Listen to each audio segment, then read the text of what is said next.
Shalom Ibu Bapak sekalian. Saya percaya semua kita adalah orang yang diberkati Tuhan. Amin. Oke. Saya akan baca di Kisah Rasul 3 ayat yang ke-6. Demikian firman Tuhan. Tetapi Petrus berkata, emas dan perak tidak ada padaku, tetapi apa yang kupunyai kuberikan kepadamu. Demi nama Yesus Kristus, orang Nazaret itu, berjalanlah. Saudara sekalian, Petrus dengan Yohanes itu adalah muridnya Tuhan, Rasul. Ketika mereka mengadakan banyak tanda, banyak mujizat, juga banyak orang pikir, oh ini kita boleh beli atau kita boleh dapat sesuatu. Maka Petrus dengan jelas mengatakan emas, perak sebagai ukuran kekayaan kala itu tidak ada padaku, tetapi demi nama Yesus Kristus, orang Nazaret itu, berjalanlah.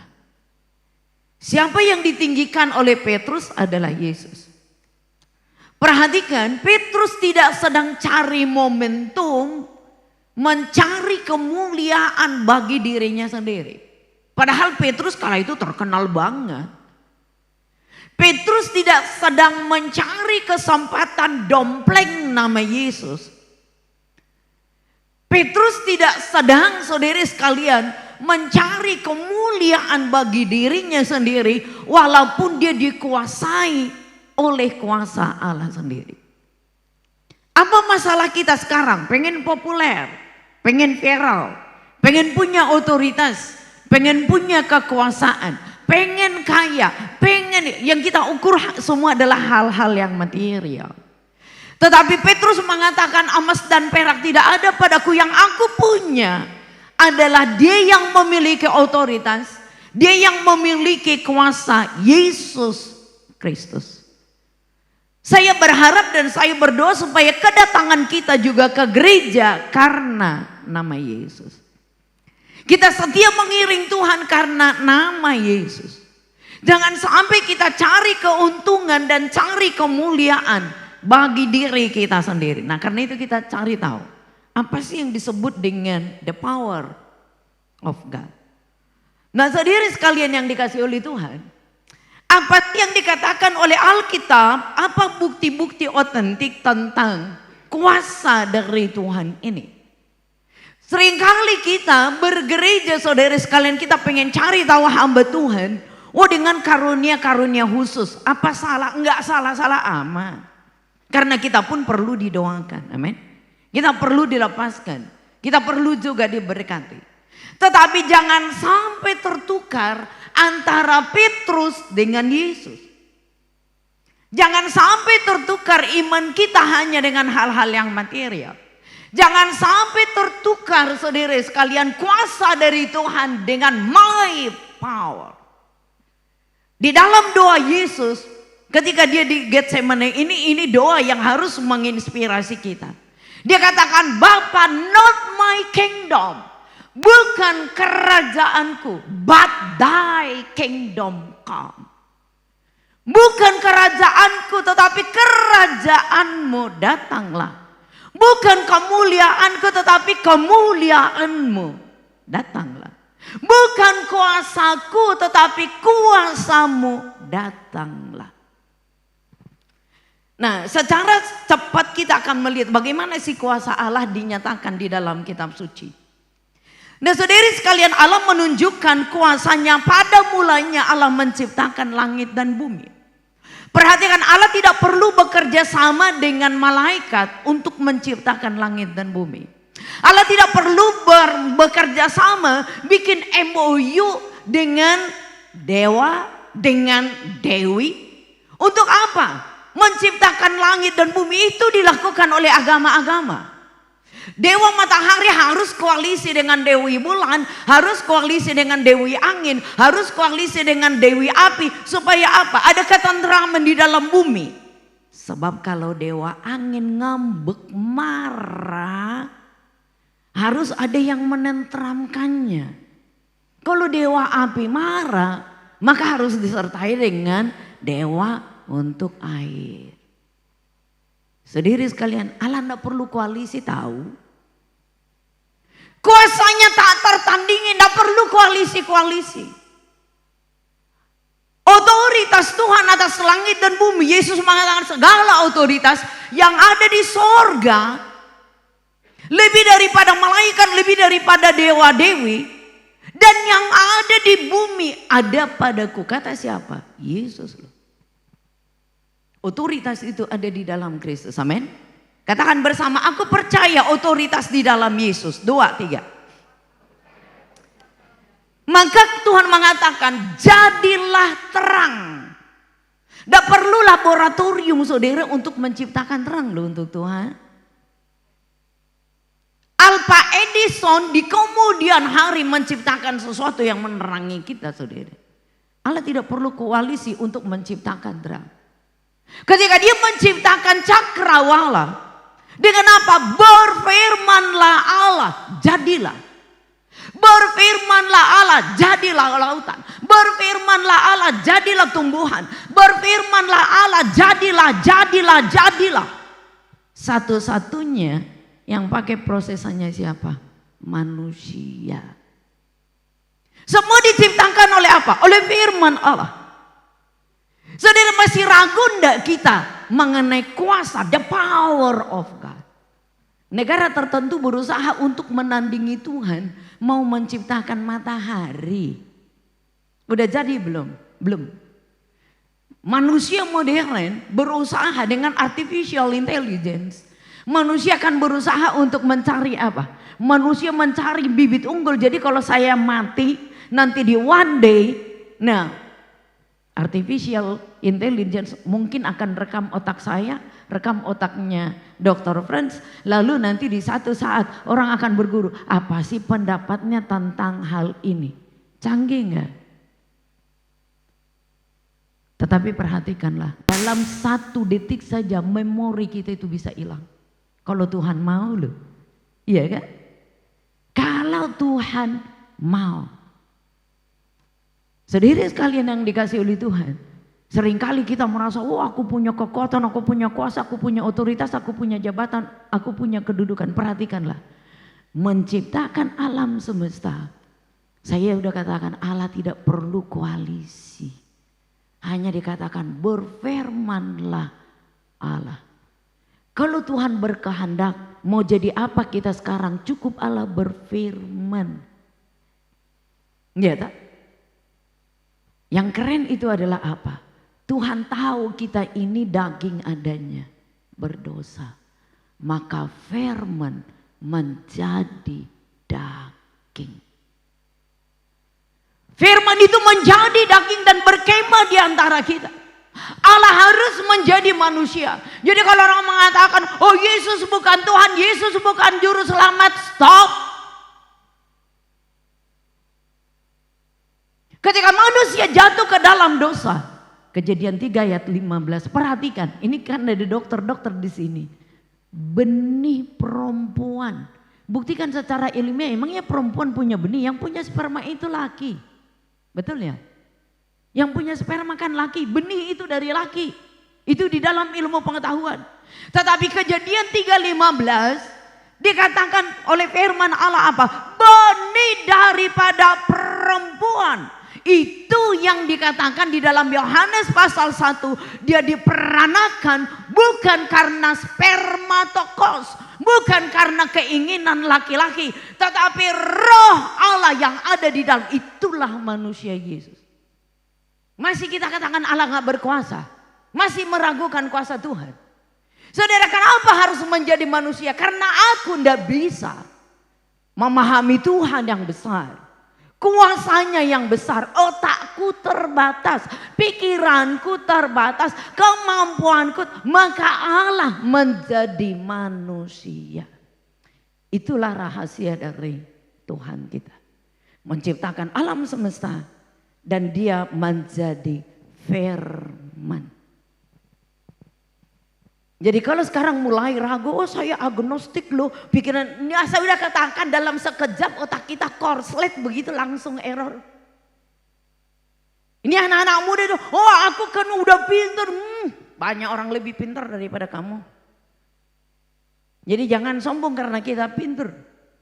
Oh, dengan kedudukan, dalam sekejap kedudukan itu bisa habis dan lenyap. Kan ada periodenya. Bupati entar mantan bupati. Ya. Gubernur mantan gubernur. Iya tak?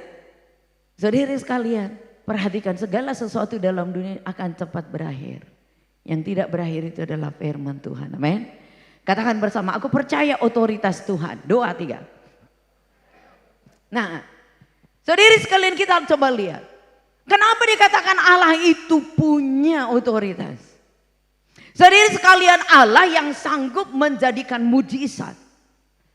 Saudara, tidak ada teori yang bisa mengatakan Israel lepas dari Mesir. Kenapa? Udah ke 400 tahun. 400 tahun itu berapa generasi Bapak Ibu? Tetapi Tuhan membebaskan Israel dari perbudakan Mesir. Siapa yang berani dengan Firaun kala itu? Nggak ada. Negara adidaya. Raja di atas segala raja di bumi kala itu. Ada nggak orang yang berani dengan Firaun? Nggak ada. Tapi Tuhan memanggil Musa. Musa, engkau lepaskan umatku. Musa kata, aku tidak bisa ngomong. Nggak berani. Dulu kan aku bermasalah dengan Firaun. Nanti kalau dia tahu saya pasti langsung dibunuh. Let my people go. Bawa umatku pergi. Nah, ini semua instruksi loh. Karena Musa keren enggak? Karena Musa hebat enggak? Tetapi perhatikanlah, umat yang sudah diperbudak 400 tahun. Oleh kuasa Tuhan, otoritas Tuhan, dilepaskan. Saudara, kalau udah dilepaskan lalu diapain? Dibiarin? Enggak. Coba teori apapun. Nah, 2004 Bapak Ibu, itu kan adalah gempa di tsunami besar. Itu saya masih ingat persis, aku baru pulang dari gereja, kebaktiannya hanya sekali. Jadi saya pulang. Biasa habis pulang kan biasanya dibawain roti, dibawain apa oleh gereja. Ini pendeta bawa pulang. Jadi aku baru buka bontot nih dari gereja. Tiba-tiba aku lihat televisi.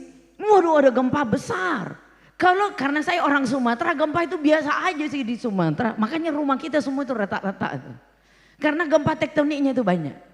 Nah itu enggak. Ternyata waduh, itu gempanya sangat besar sekali. Sampai sekarang coba. Teori tsunami kan belakangan baru para ilmuwan untuk membuktikan itu teori dari tsunami. Bahkan ketika Laut Merah terbelah, banyak rekayasa daripada sains untuk membuktikan, oh ini ternyata terjadi tsunami yang besar, maka laut itu mau apapun terserah, silahkan. Itu dulu orang Israel nggak tahu, nggak ngerti itu tsunami. Pokoknya yang mereka mengerti, Allah membelah Laut Merah. Komandonya adalah apa? Musa hanya taruh tongkat di dalam laut, lautnya terbelah. Kenapa? Tuhan yang punya kuasa. Saudara, kita boleh kondangan. Kalau mau bikin panitia kondangan, berapa bulan? Ini mungkin sebulan ya. Tapi ada yang nggak kondangan 40 tahun? Ada nggak? 40 tahun? Ya nggak ada. Tetapi Israel tidak menanam, dia makan terus di padang gurun. Dia tidak beternak, dia makan terus di padang gurun. Saudara sekalian, dia nggak ada listrik, tetapi dia akan ada tiang api di malam hari. Saudara sekalian, dia tidak ada AC, tetapi dia akan ada awan di siang hari. 40 tahun Tuhan memelihara hampir 3 juta orang. Masih meragukan kuasa Tuhan, Bu? Masih meragukan kuasa Tuhan, Pak? Ini anak-anak muda ini udah pinter belum? Coba buktikan, ini pesta model apa tuh? 40 tahun. Amos mengatakan 40 tahun engkau di padang gurun. Pernah enggak sepatumu menjadi lapuk? Skecer kita, Nike kita, belly kita. Selama pandemi kan rontok, Bu. Bukannya begitu. Tas-tasnya itu kan rontok, ini pernah dipakai. Sepatu ditaruh 2 tahun, 3 tahun, enggak dipakai, rontok. Tetapi kita pulangan mengatakan engkau tidak menjadi kekurangan, engkau tidak akan menjadi lapar. Sepatumu, kasutmu tidak menjadi lapuk, bajumu tidak menjadi aus. 40 tahun, ingat satu generasi loh ini, dipelihara oleh Tuhan di padang gurun. Kalau dipelihara di Kupang masih enak, itu ada laut tinggal mancing ikan ada, tinggal ke laut ada. Masih ada ubi, masih ada petatas, masih ada sayur. Lah di padang gurun yang ada itu hanya pasir tok. Disitulah Tuhan mengadakan apa? Mujizatnya. Oke, kalau masih kurang percaya, nih Bapak dengan Ibu, coba ilmu apa yang mengatakan Timur Tengah itu kan dunia santet okultisme. Kesaktian dari raja adalah kalau dia bisa ngirimkan sakit penyakit. Hampir sama dengan Indonesia ya. Ngirim apa? Voodoo gitu kan. Ini apa di sini apa ya? Apa namanya? Soanggi. Soanggi nggak ada di dalam Alkitab ya Pak ya. Soanggi. Entar udah tiba di Inggris gitu kan Pak ya. Entar udah di Amerika. Teman saya orang sini bilang, tahu nggak Buger? Dalam sekejap dia udah sampai di. Saya bilang siapa? Soanggi gitu. Saya bilang aku belum kenalan. Tapi untuk apa kenalan, rugi Pak. Masih ada peperangan rohani kan begitu kan? Orang Leak Bali, saya ke Bali terus nggak pernah ketemu itu dengan Leak tuh. Teman saya penari kecak saudara sekalian. Dia bilang, Ger, tahu nggak? Saya penari kecak itu dulu itu potong itu ayam, langsung minum darah, duduk, baru dia menjadi sakti penari kecak. Ini latihan aja tuh jadi pintar nari kan? Oh dia bilang salah Ger, enggak sakti. Coba bayangkan. Apa darah ayam jadi kesaktian itu bingung saya. Iya tak? Nanti susu apalagi susu kuda, susu ini. Orang minum susu udah biasa aja kali ya. Susu apa? Susu kuda liar dari mana? Dari Sumba. Sandalut ya. Nah saudara sekalian, kita seringkali cari kesaktian-kesaktian di dalam dunia. Tetapi Allah yang kita puja, Allah yang mengirimkan tulah. Perhatikan, air jadi darah, dukun bisa kerjain. Datangkan binatang-binatang, dikerjain. Saya sering pelayanan ke Kalimantan Timur. Ada pengerja yang tinggal di guest house-nya gereja. Setiap malam kelabang muncul dari, sampai dia bingung tuh dari mana tiap malam. Nah saya bilang, kamu kurang doa. Kalau saya doa penyembahan terus bu jadi nggak tidur. Hanya untuk berantam dengan apa? Dengan kelabang, dengan kalajengking. Nah coba bayangin. Ya kan repot ya, jadi nggak bisa tidur kan. Nah itu apa? Saya bilang ini gimana? Oh udah siang hari kita udah benahin, semua udah semprot. Malam hari tetap dia datang. Ya Bapak Ibu barangkali mengerti ya. Gelap, oh masih bisa tapi perhatikan. Semua dukun tidak bisa mengembalikan, membuat rekonsiliasi, itu masalahnya. Itu sebabnya Harun, Musa panggil dong Yahweh, panggil Tuhanmu. Ini balikin dong, balikin ini situasi. Musa berdoa, Tuhan ini gimana? Ya udah, apa yang ada padamu tongkat. Tuhan pulihkan. Tetapi perhatikan, apakah itu membuat hati Firaun berubah? Tidak. Alkitab berulang-ulang, maka Allah mengeraskan hatinya, maka Allah mengeraskan hatinya. Makin uji Tuhan, makin mengeraskan hatinya. Tetapi perhatikan, ketika ada fenomena alam, itu manusia bisa kerjakan, bisa saudara. Tapi banyak fenomena alam yang tidak bisa dijelaskan oleh manusia. Walaupun ada penelitian sains di dalam waktu-waktu berikut. Gelap gulita, enggak tahu tuh mungkin gerhana apa. Gerhana matahari, entah gerhana bulan. Ya tak? Tetapi perhatikan, tulah muncul, manusia bisa kirim. Bisa kirim tulah, bisa kirim virus. Tetapi ketika anak sulung mati, manusia dengan hewan, siapa yang bisa mengendalikan? Tak satu. Masih mau main-main dengan Tuhan yang Maha Kuasa. Anak sulung binatang semua mati. Anak sulung manusia mati. Maka dalam dokumen-dokumen orang Mesir ini tidak dicatat. Karena apa? Mempermalukan Firaun. Mempermalukan dewanya. Tetapi orang Islam, aku adalah Tuhan Allahmu yang membawa engkau dari Mesir, dari rumah perbudakan. Dengan apa? Sign and wonders. Saudara, Tuhan bisa melakukan kuasanya enggak? Sangat. Dia mengendalikan alam, mengendalikan manusia, mengendalikan binatang-binatang.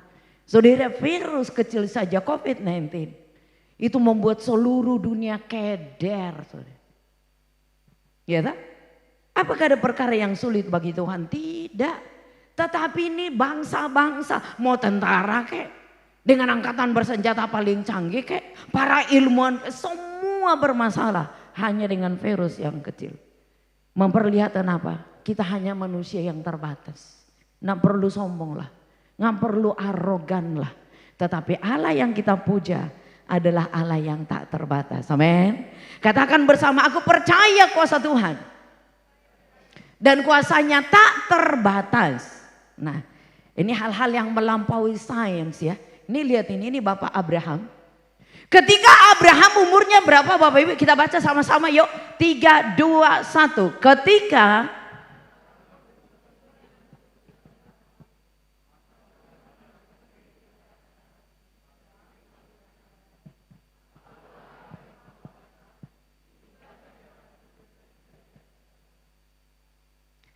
coba, aku adalah Allah yang maha kuasa. Biar kiranya engkau tidak hidup bercela. Ini pertemuan dengan Abraham keberapa? Berulang-ulang. Ketika masih muda Tuhan berkata, Abraham keluar dari rumahmu, dari keluargamu, dari bangsamu, dari sanak saudara kemana? Nggak ada yang tahu. Abraham manut dan dia keluar. Aku menjadikan engkau bangsa yang besar. Kau coba lihat bintang di langit. Anak cucumu kayak begitu. Lihat pasir banyak sekali. Lah, istrinya hamil juga kagak. Nggak ada anak. Tetapi ketika dia 99 tahun. Tuhan kembali menampakkan diri kepada Abraham. Abraham, masihkah engkau hidup suci? Abraham, masihkah engkau hidup tak bercela? Aku adalah Tuhan yang maha kuasa. Apa yang Tuhan kerjakan? Si mandul itu dibukakan Tuhan rahimnya. Pada usia apa? Nah, ini Dokter Frans, ini ada orang beranak nggak ya pada usia begini ya? Yang ada. Jelas Alkitab mata Sarah itu sudah menopause. Tetapi Tuhan berkuasa untuk menghadirkan Ishak di dalam keluarganya. Apa yang tidak mungkin bagi manusia itu sangat mungkin bagi Tuhan. Amin. Adakah kita mulai meragukan Tuhan? Perhatikan, apa yang kita katakan tidak mungkin, tidak bisa, tidak logis, nggak cocok dengan sains, tidak cocok dengan hukum alam, tidak bisa. Nah ini kok bisa? Karena apa? Allah Maha Kuasa, the power of God. Itu melebihi tubuh kita yang terbatas ini. Dunia mengatakan tidak mungkin, dunia mengatakan tidak bisa. Tetapi kuasa Tuhan itu selalu mengatakan bisa. Katakan bersama, aku percaya Tuhan Maha Kuasa. Aku percaya Tuhan berdaulat di dalam hidupku. Nah, coba Bapak dengan Ibu. Tuhan berkuasa untuk apa? Alam semesta. Banjir bandang air bah. Itu kan ratusan hari Bapak Ibu. Coba di Jakarta 1 jam saja hujan lebat banjir kabeh kemana-mana. Nah ini kan lama sekali. Alkitab mengatakan tingkap-tingkap di atas, tingkap-tingkap di bawah. Itu bocor semua. Maka ada banjir besar. Lalu Tuhan menyelamatkan Nuh. Dan Tuhan memberikan pelangi-pelangi. Alangkah ini. Itu sekolah minggu tuh. Tapi kita lupa. Itu ada sebuah perjanjian. Antara Tuhan dengan siapa? Dengan Nuh. Dia katakan aku tidak menghukum manusia dengan cara ini. Tetapi Tuhan tetap berkuasa atas alam. Maka ada siklus. Ada musim kering, ada musim panas, ada musim hujan. Kita di Indonesia enak 2 musim saja ya. Ada musim dingin, ada musim gugur. Ada musim siapa yang mengendalikan? Allah. Kita datang apa? Merusaknya. Terjadi apa yang kita katakan sekarang? Pemanasan global. Ya kita jadi menderita. Sekarang kok ini kan musim hujan musimnya, kok ini kering kerontang. Kok di sana musimnya udah musim kering, lu kok dia hujan terus? Kita yang merusak alam. Manusia cenderung untuk apa? Untuk menguasai. Padahal penguasa musimnya adalah siapa? Tuhan. Tuhan mengatur musim dan waktu. Tapi Bapak Ibu perhatikan, ketika Yosua berperang, maka Tuhan memberhentikan matahari. Kalau Bapak Ibu orang fisikawan, nanti cek ya, pernah dalam sejarah dunia ada sesuatu yang missing link di mana matahari itu berhenti. Itu di dalamnya apa? Kitab Yosua. Yang matahari aja bisa diberhentiin oleh Tuhan. Saudara, siapakah kita? Mau berkuasa enggak kita? Mau sok tahu sok kepo enggak kita? Sok kepo sih enggak apa-apa.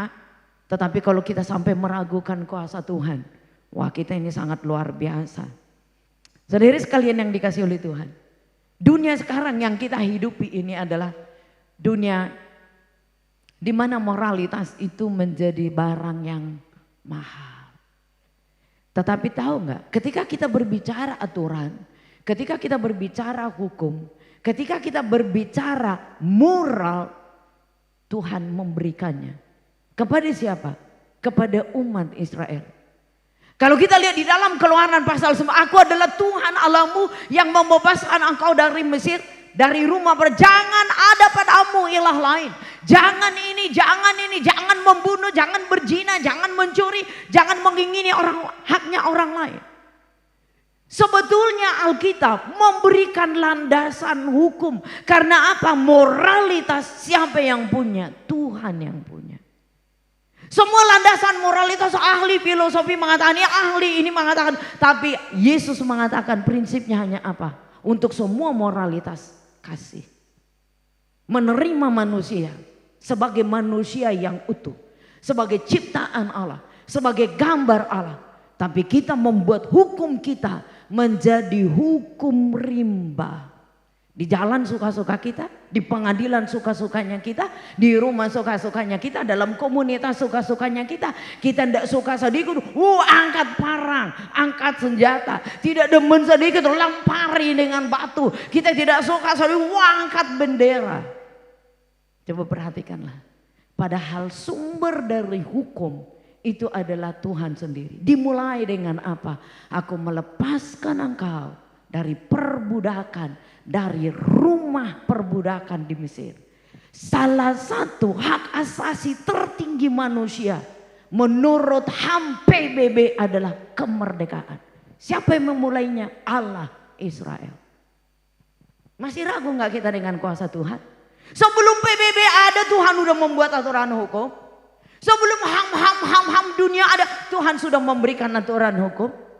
Saudara, ketika kita mengatakan aku punya adat, kadang-kadang adat istiadat kita lebih tinggi daripada hukum Allah. Kadang-kadang tradisi kita bisa menggantikan hukumnya Tuhan. Kadang-kadang pengetahuan kita demi adat istiadat kita korbankan kebenaran firman Allah. Padahal aturan, hukum, moralitas, etika, attitude adanya di dalam siapa? Nah, coba kita lihat sekarang. Oh, kita krisis kepemimpinan. Kalau krisis kepemimpinan, belajar kembali ke Alkitab. Amin. Kalau kita katakan, oh kita krisis moral, belajar kembali ke Alkitab. Oh kita kekurangan orang-orang yang punya integritas, kembali ke Alkitab. Karena apa? Sebetulnya Alkitab membukakan banyak sekali rahasia bagi kita. Perhatikan, the power of God yang mengatur hukum itu adalah Tuhan, termasuk hukum alam. Ya tak? Kita masih kurang yakin gak ya? Oh Tuhan yang maha kuasa. Tapi di gereja kita namanya Yesus, nama yang berkuasa. Ketika kita ada di dalam realitas pergumulan, nama itu kita lupain. Kita akan cari pengacara paling keren yang mana ya? Bak Hotman Paris. Iya deh? Iya kan?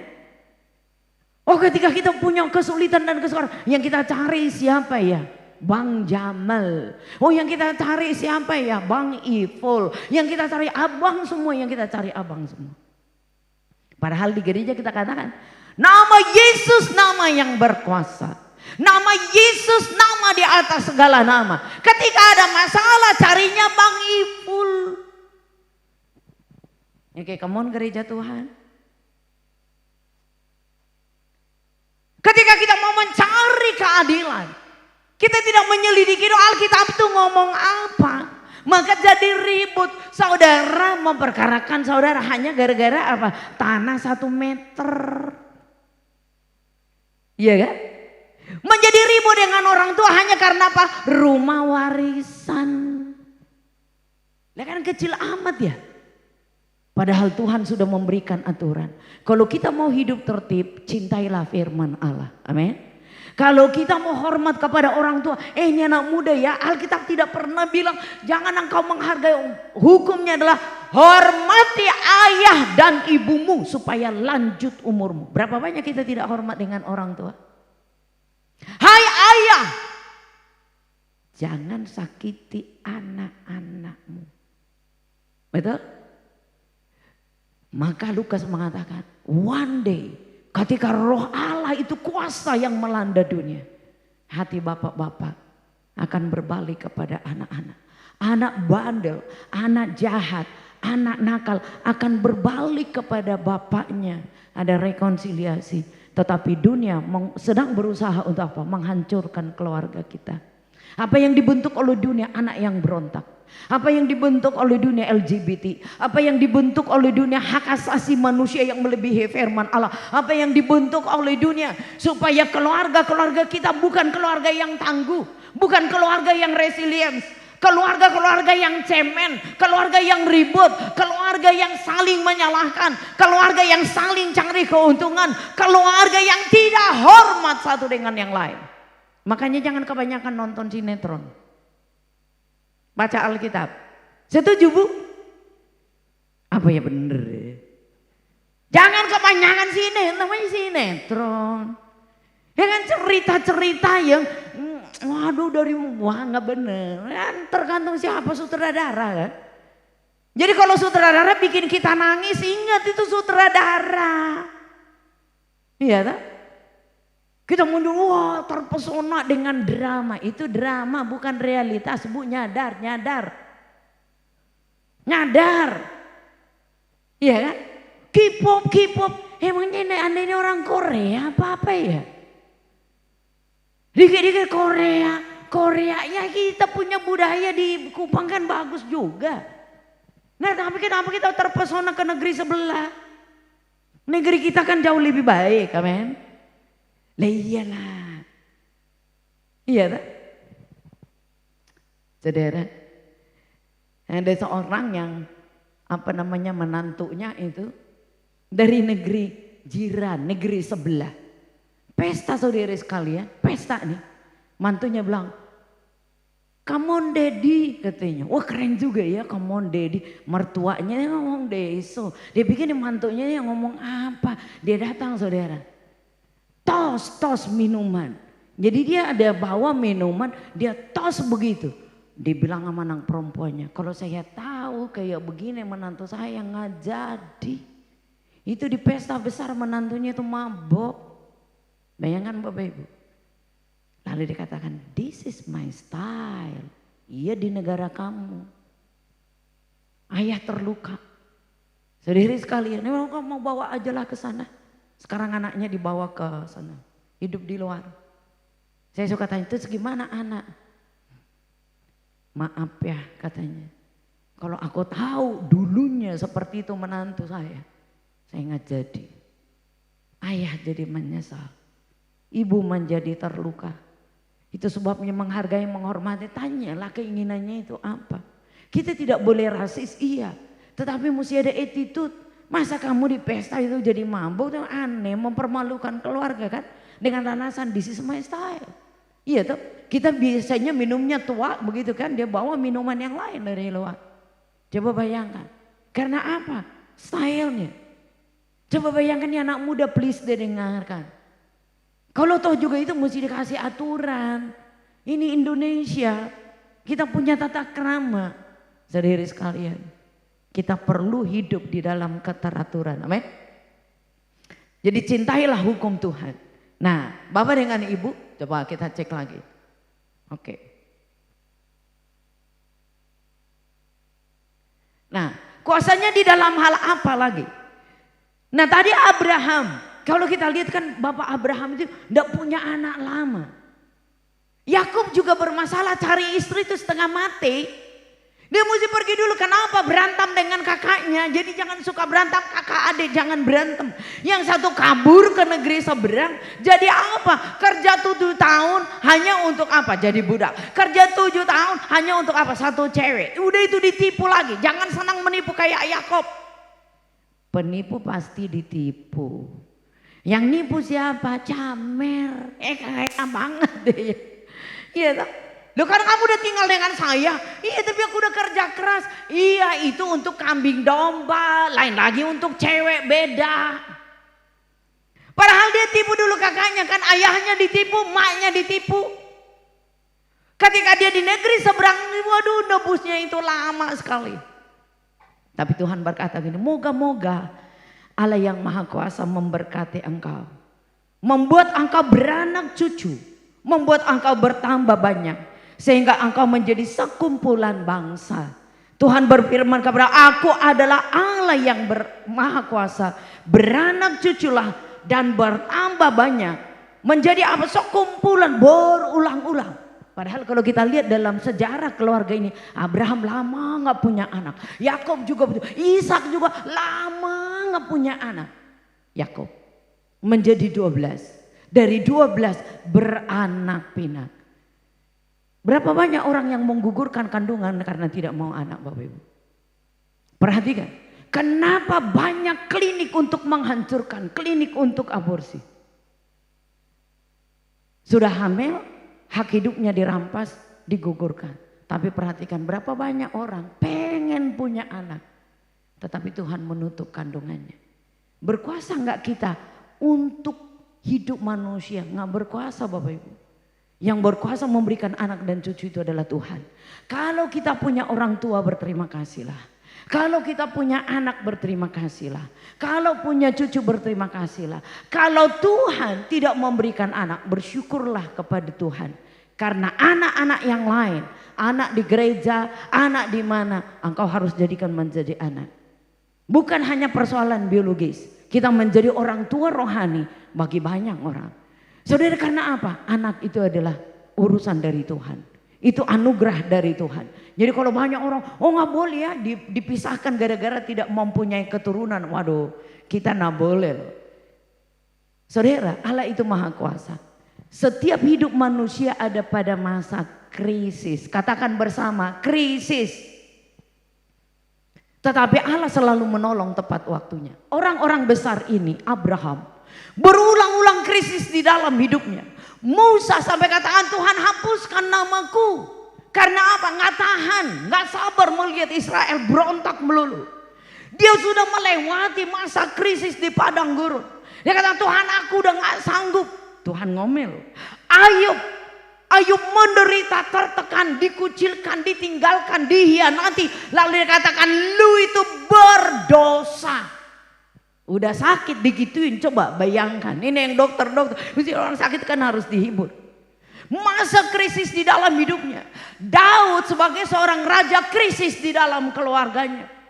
Saudara sekalian perhatikan, hamba-hamba Tuhan, bahkan Yesus sendiri mengalami krisis yang sangat luar biasa. Itu tulisannya dokter di papernya, mencucurkan darah. Itu ada istilah dari kedokteran. Krisis yang sangat hebat. Bapak kalau boleh lalukan cawan ini daripadaku. Paulus mengalami masa krisis. Ada duri di dalam dagingnya. Dan dia boleh mengatakan, aku bukannya aku lagi. Identitinya ditinggalkan. Dikatakan aku disunat pada hari yang ke-8. Suku Benyamin asli. Taurat nggak bercacat bercela. Budayanya oke punya. Ada nggak kita sempurna seperti Paulus? Nggak ada. Tapi dikatakan aku bukannya aku lagi. Semuanya aku tinggalkan. Karena apa? Perjumpaan dengan Kristus. Jadi jangan takut di dalam masa krisis. Yusuf di mana? Penjara. Dijual. Saudari sekalian, tapi kalau Tuhan sudah mengangkat kita, Kalau kuasa Tuhan ada di dalam hidup kita, penjara tidak akan memisahkan kita dari kuasa Tuhan. Pembuangan tidak memisahkan Israel dari Tuhan. Bayang-bayang maut itu tidak memisahkan mereka dari Tuhan. Masa krisis di dalam hidup kita membuka pikiran kita untuk kita mendekat kepada Tuhan. Masa penderitaan, masa sakit penyakit, masa pergumulan, masa bangkrut, untuk kita menatap kepada Tuhan. Semua orang dibawa pada masa krisis, Bapak Ibu. Ini udah capek belum? Udah capek belum ya? Biasanya khotbah kan hanya 20 menit. Oke. Allah yang maha kuasa memilih hamba-hambanya. Memilih nabi untuk berfirman. Di sebelah juga ada nabi juga, nabi palsu. Saudara sekalian, Allah memilih imam supaya apa, ada yang berdoa, maka ada hamba-hamba Tuhan. Kalau kita sekarang datang di gereja, kita boleh berdoa, ya Abba, ya Bapa, aku memanggil engkau dalam nama Yesus. Dulu nggak ada, harus lewat imam. Allah yang memilih raja-raja. Raja bukan seperti raja sekarang, mengabdi bagi umat Israel. Allah yang memilih siapa? Allah yang memilih rasul. Coba perhatikan hidup mereka itu semua apa? Nabi-nabi dibunuh, rasul-rasul itu dirajam.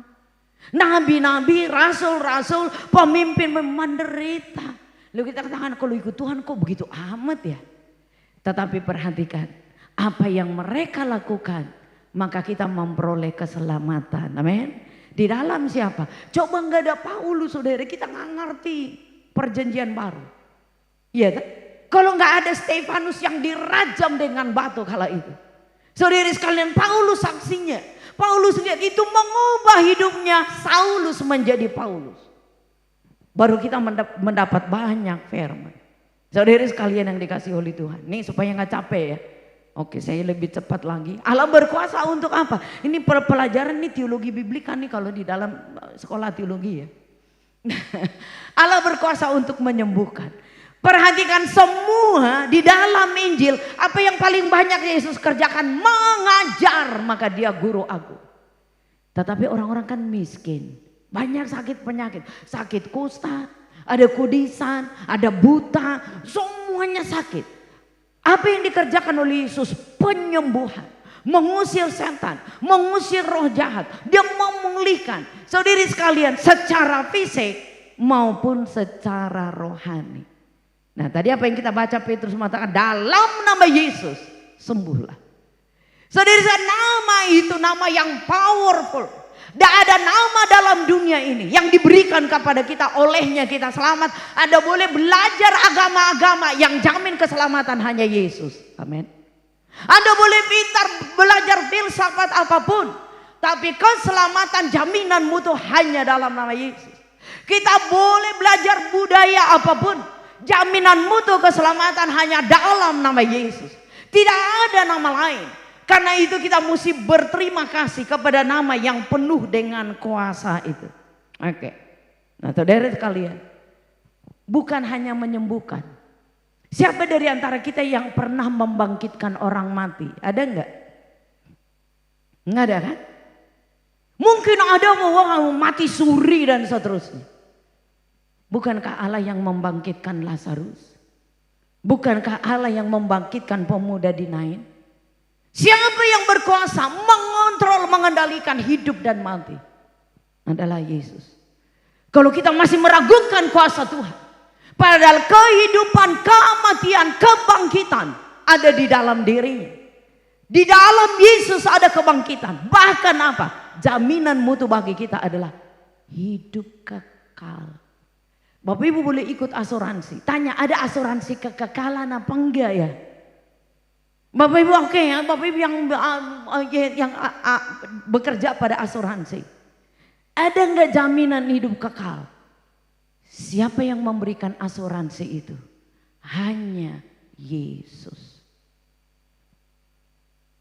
Kuasa ada padanya di sorga dan di bumi. Katakan bersama, aku percaya akan kuasa Yesus. 2, 3. Nah gini, dalam Alkitab ada banyak sekali nama yang menunjukkan kepada kuasa dari Yesus. Ini saya kutip beberapa ya. 2 nama besar, Elohim dengan Yahweh. Nanti ada banyak turunannya. Bagaimana kita tahu bahwa Tuhan berkuasa? Elohim, Allah yang maha kuasa, Allah yang tak tertandingi, Allah yang tak bisa diduakan, Allah di atas segala Allah, Allah di atas segala dewa. Makanya muncul ini kalau orang Ibrani, kenapa kata bendanya selalu jamak ya? Padahal yang dibilang itu satu. Jadi di dalamnya ada nama pribadi, ada juga gelarnya. Elohim, Allah yang maha kuasa. Sebelahnya itu Yahweh, Tuhan yang maha kuasa. Jadi kalau dikatakan siapa namanya? Nah, jadi nanti di Keluaran pasal 3 ayat 14, Tuhan dia bilang begini, aku namanya si Anda, aku ada yang aku ada. Itu siapa itu? Yahweh. Saudara sekalian, di dalam namanya itu ada kuasanya. Kalau di dalam perjanjian baru kita lihat, oh nama Yesus itu gampang sekali. Adonai, Tuhan, Lord. Jadi kalau kita lihat Ratu Inggris dikatakan the Royal Highness gitu ya.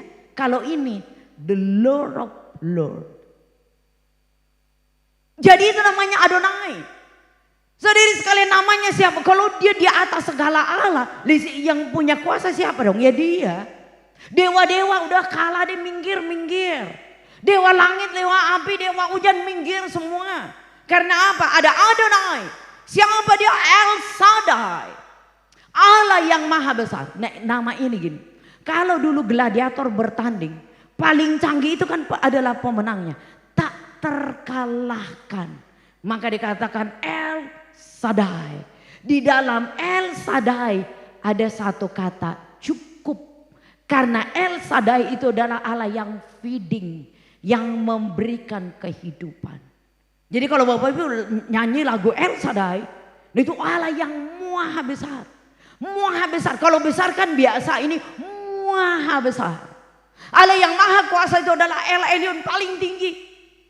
Waktu Abraham mempersembahkan persepuluhan kepada Melkisedek, ada satu istilah ini, engkau adalah El Elyon, engkau adalah imam besar Allah yang maha tinggi. Ada nggak nama ilah lain maha tinggi? Nggak ada. Itu nama Allahnya siapa? Nama Allahnya Israel, El Olam. El Olam itu eternal, kekal, tak berawal, tak berakhir. Dia adalah Alfa dan Omega. Kalau kita terbatas dengan waktu, Allah yang maha kuasa nggak bisa dikendalikan waktu. Allah yang maha kuasa nggak bisa dikendalikan tempat. Dia adalah El Olam, Allah yang maha tak bisa terbatas oleh waktu, situasi, kondisi, tempat. Eternal. Berarti kalau kita mau, nah itu sebabnya Bapak Ibu belajarlah bahasa Ibrani agak pintar sedikit gitu loh. Karena pada di situ kita tahu namanya. Satu lagi Yehova. Yehova itu adalah nama yang satu. Jadi kalau tadi LL itu maha tinggi, maha kuasa, maha suci, maha semua. Kebalikannya adalah Yahweh. Allah yang mendengar, Tuhan yang peduli, Tuhan yang ada, Tuhan yang datang, Tuhan yang dekat, Tuhan yang berjalan. Semua itu Yahweh. Yehova Jireh. Jireh itu adalah Allah yang datang untuk memberi. Kita katakan dia adalah Allah yang maha menyediakan. Allah yang menyediakan makanan bagi Nabi Elia. Allah yang menyediakan makanan di padang gurun 40 tahun. Allah yang maha menyediakan. Jehovah Jireh. Jadi siapa itu Yehova? Yahweh, Adonai. Jehovah yang apa? Rofe. Nah, kenapa ada para dokter untuk menyembuhkan, memulihkan? Tetapi Yehova adalah Yehova Rafa. Kurang keren Allahnya. Kurang maha kuasa. Coba ya, waktu nabi-nabi, orang datang di kuburan nabi juga sampai punya kuasa loh. Sampai segitunya. Bagaimana Allah itu healing? Tapi kalau nipu seperti Gehazi, ya kan? Naaman disembuhkan, tapi dia mata duitan, minta upah, penyakitnya Naaman balik kepada siapa? Gehazi. Hati-hati, Tuhan tidak boleh dipermainkan. Tetapi dia adalah Jehovah yang Rafa, dia yang menyembuhkan, dia yang memulihkan. Yehova yang kita katakan adalah Yehova Nisi. Ini semua dalam perang ini. Ya perang sekarang kan pakai drone.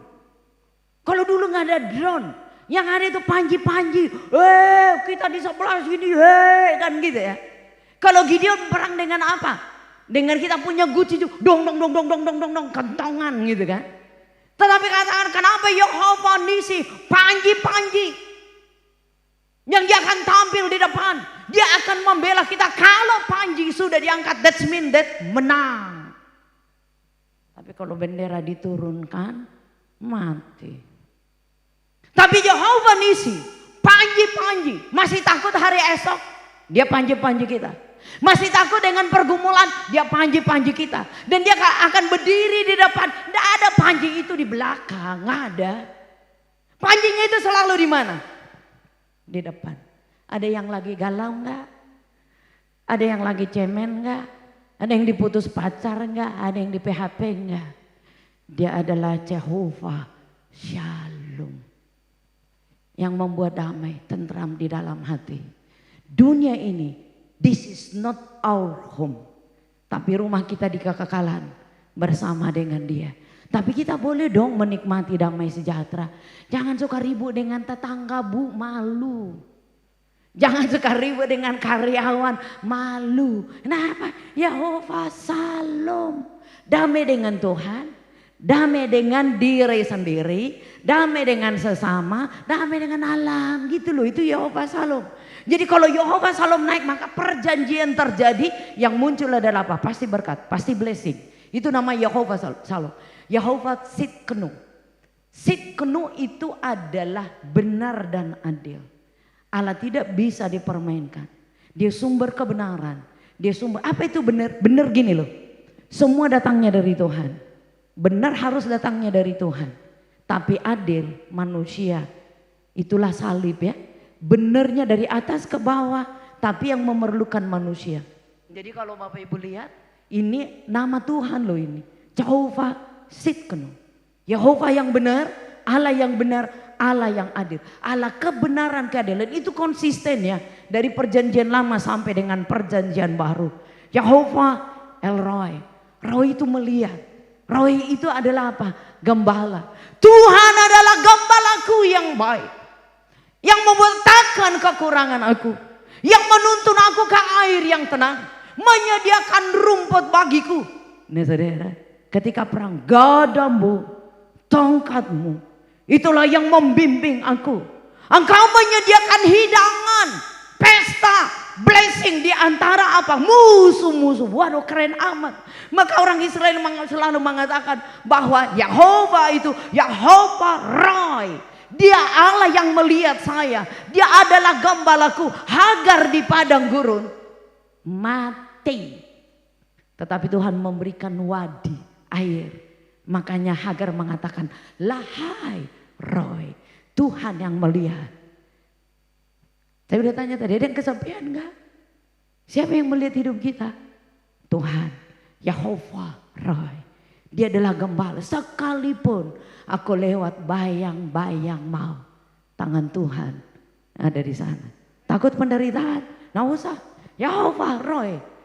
Makanya dia katakan, aku ada. Eher Eshe, Eher Asher, Asher, aku ada, selalu ada.